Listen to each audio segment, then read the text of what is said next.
अस्सलामुअलैकुम। ਤੁਸੀਂ ਦੇਖ ਰਹੇ ਹੋ PW ऑफिशियल चैनल। ਅਸੀਂ ਤੁਹਾਡੇ ਵਾਸਤੇ ਇੱਕ ਜ਼ਬਰਦਸਤ ਵੀਡੀਓ ਲੈ ਕੇ ਆਏ ਹਾਂ। ਇਸ ਵੀਡੀਓ ਤੁਹਾਨੂੰ ਦੱਸਣਾ ਹੈ ਕਿ ਪਲਾਸਟਿਕ ਦੇ ਜਿਹੜੇ ਨਫਸ ਹੁੰਦੇ ਨੇ ਉਹਦੇ ਕੀ ਫਾਇਦੇ ਨੇ ਤੇ ਉਹਦਾ ਇਸਤੇਮਾਲ ਦਾ ਕੀ ਤਰੀਕਾ ਤੇ ਖਰੀਦਣ ਦਾ ਕੀ ਤਰੀਕਾ। ਸਭ ਤੋਂ ਪਹਿਲੀ ਗੱਲ ਇਹ ਹੈ ਕਿ ਸਾਡੇ ਚੈਨਲ ਨੂੰ ਸਬਸਕ੍ਰਾਈਬ ਕਰ ਦਿਓ। ਤੇ ਪਲਾਸਟਿਕ ਦੇ ਜਿਹੜੇ ਨਫਸ ਹੁੰਦੇ ਆ ਇਹ ਟਾਈਮਿੰਗ ਨੂੰ ਵਧਾਉਣ ਵਾਸਤੇ ਹੁੰਦੇ ਆ।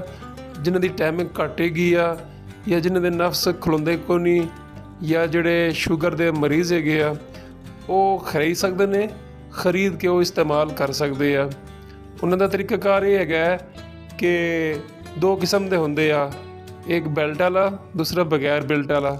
ਜਿਹੜਾ ਬੈਲਟ ਵਾਲਾ ਹੁੰਦਾ ਉਹਨੂੰ ਨਫਸ 'ਤੇ ਚੜ੍ਹਾ ਕੇ ਪਿੱਛੇ ਕਮਰ ਨਾਲ ਬੈਲਟ ਬੰਨ੍ਹ ਦਈਦਾ ਹੁੰਦਾ, ਅਤੇ ਜਿਹੜਾ ਬਗੈਰ ਬੈਲਟ ਤੋਂ ਹੁੰਦਾ ਉਹਨੂੰ ਨਫਸ 'ਤੇ ਚੜ੍ਹਾ ਕੇ ਅਤੇ ਉਹਦੇ ਨਾਲ ਹਮਬਿਸਤਰੀ ਕੀਤੀ ਜਾ ਸਕਦੀ ਆ। ਉਹਦਾ ਫਾਇਦਾ ਇਹ ਹੈ ਕਿ ਬੰਦਾ ਜਲਦੀ ਫਾਰਗ ਨਹੀਂ ਹੁੰਦਾ ਅਤੇ ਟਾਈਮਿੰਗ ਜਿਹੜੀ ਨਾ ਉਹ ਵੱਧ ਜਾਂਦੀ ਆ, ਅਤੇ ਜਿਹੜਾ ਤੁਹਾਡਾ ਪਾਰਟਨਰ ਹੈਗਾ, ਬੀਵੀ ਹੈਗੀ ਆ, ਉਹਨੂੰ ਤੁਸੀਂ ਤਸੱਲੀ ਕਰਾ ਸਕਦੇ ਆ। ਅਤੇ ਇਹਦਾ ਖਰੀਦਣ ਦਾ ਤਰੀਕਾ ਇਹ ਹੈ ਕਿ ਸਕਰੀਨ 'ਤੇ ਤੁਹਾਨੂੰ ਜਿਹੜਾ ਨੰਬਰ ਨਜ਼ਰ ਆ ਰਿਹਾ ਹੈ ਇਸ ਨੰਬਰ 'ਤੇ ਤੁਸੀਂ ਵਟਸਐਪ ਕਰੋ ਅਤੇ ਵਟਸਐਪ 'ਤੇ ਤੁਹਾਨੂੰ ਮੁਖਤਲਿਫ ਤਸਵੀਰਾਂ ਦਿਖਾਈ ਜਾਣਗੀਆਂ। ਤੁਸੀਂ ਉਹ ਪਸੰਦ ਕਰੋਗੇ ਫਿਰ ਉਹ ਤੁਹਾਨੂੰ ਹੀ ਮਿਲ ਜਾਏਗਾ। ਉਹਦਾ ਤਰੀਕਾਕਾਰ ਫਿਰ ਤੁਹਾਨੂੰ ਦੱਸ ਦਿਆਂ। ਵਟਸਐਪ 'ਤੇ ਮੈਸੇਜ ਕਰਨਾ, ਮੈਸੇਜ ਕਰਕੇ ਤੁਸੀਂ ਤਸਵੀਰਾਂ ਦੇਖਣੀਆਂ, ਪਸੰਦ ਕਰਨਾ। ਉਸ ਤੋਂ ਬਾਅਦ ਆਪਣਾ ਐਡਰੈਸ, ਫ਼ੋਨ ਨੰਬਰ, ਨਾਮ ਵਗੈਰਾ ਦੱਸਣਾ। ਠੀਕ ਹੋ ਗਿਆ।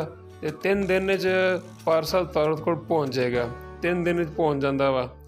ਅਤੇ ਇੱਕ ਆਖਰੀ ਗੱਲ ਇਹ ਹੈ ਕਿ 500 ਰੁਪਏ ਜਾਂ 1000 ਰੁਪਏ ਐਡਵਾਂਸ ਲੈਂਦੇ ਹਾਂ ਤਾਂ ਕਿ ਉਹਦੇ ਨਾਲ ਜਿਹੜਾ ਪਾਰਸਲ ਦਾ ਪੈਕਿੰਗ ਹੈਗੀ ਆ ਜਾਂ ਡਾਕ ਦਾ ਖਰਚਾ ਹੈਗਾ ਉਹ ਅਸੀਂ ਇਸ ਤਰ੍ਹਾਂ ਭਰਨੇ ਆ।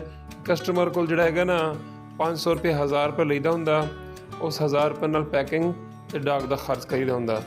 ਉਸ ਤੋਂ ਬਾਅਦ ਜਿਹੜਾ ਸਮਾਨ ਤੁਹਾਨੂੰ 3 ਦਿਨ 'ਚ ਮਿਲ ਜਾਏਗਾ। ਵੀਡੀਓ ਨੂੰ ਲਾਈਕ ਕਰੋ ਅਤੇ ਫੇਸਬੁੱਕ 'ਤੇ ਸ਼ੇਅਰ